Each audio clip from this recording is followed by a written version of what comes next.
नमस्कार दोस्तों।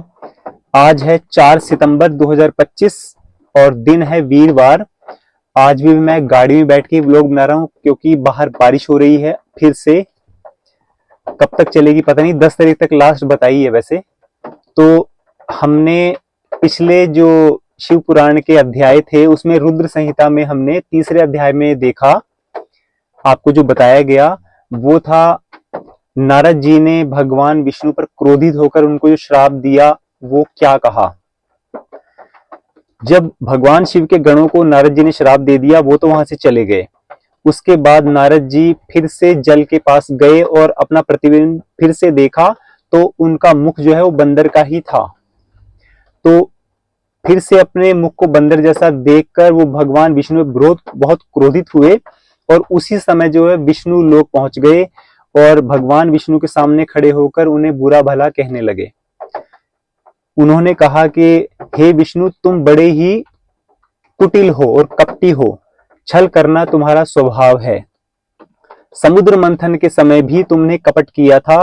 मोहिनी रूप धारण करके तुमने जो अमृत निकला समुद्र मंथन से वो तुमने असुरों को ना देकर देवताओं को पिला दिया। ऐसा और भी बहुत कुछ उन्होंने बोला कि तुम्हारा स्वभाव ही कपट करना है, धोखा करना है। तो जिस तरह से तुमने मेरे साथ कपट किया है वो भी एक स्त्री के लिए, तुमने मुझे स्त्री का वियोग दिया है, तुम्हें भी स्त्री का वियोग होगा। अब भगवान शिव की जो माया थी वो अभी तक नारद जी के ऊपर से हटी नहीं थी। वो अभी भी मोह के उसमें मद में बोल रहे थे क्योंकि भगवान शिव की माया से ही ये सब कुछ बोल रहे थे। उन्हें कुछ पता नहीं था, बुद्धि पर जैसे पर्दा पड़ जाता है ना, वैसा नारद जी का हाल था। तो नारद जी ने उस वक्त भगवान विष्णु से कहा कि तुम्हें भी पृथ्वी पर जन्म लेना पड़ेगा मनुष्य रूप में, और स्त्री वियोग में भी तुम ऐसा ही दुख पाओगे जैसा दुख तुमने मुझे दिया है। और तुमने जो मुझे बंदर का मुख दिया, यही बंदर की जाति प्रजाति जो है तुम्हारी पृथ्वी पर सहायता करेंगे। तो अब आपके सामने है कि आने वाला समय कैसा हुआ। भगवान विष्णु को जो श्राप दिया कि भी मनुष्य रूप में तुम जन्म लोगे, दुख भोगोगे, वो मनुष्य रूप कौन था? श्री रामचंद्र जी।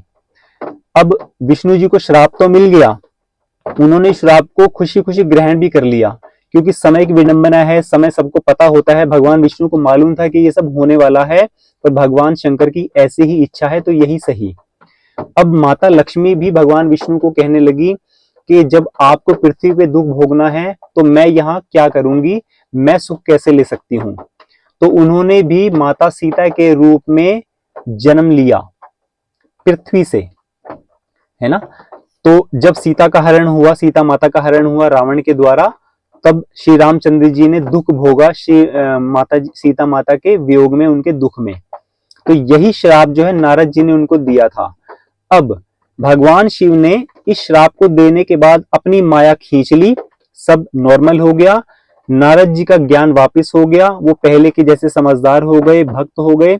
उन्हें बड़ा पछतावा हुआ, दुख हुआ।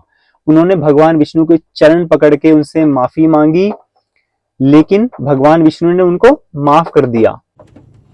तो दोस्तों, मेरा जो माइक है उसकी बैटरी ख़त्म हो गई थी, तो ये अध्याय यहाँ पूरा हुआ। अध्याय कौन सा था वो मैं रिपीट कर देता हूँ। शिव पुराण का रुद्र संहिता का ये चौथा अध्याय था। अगले अध्याय में नई सत्य कथा के साथ हम फिर से हाजिर होंगे, फिर से आपको कुछ नया टॉपिक बताऊंगा। तो अभी के लिए मुझे इजाज़त दीजिए। ब्लॉग को पूरा देखें और कोई भी कमी पेशी आपको नज़र आती है वो मुझे ज़रूर बताएं। तो अब दीजिए इजाज़त। जय श्री राम।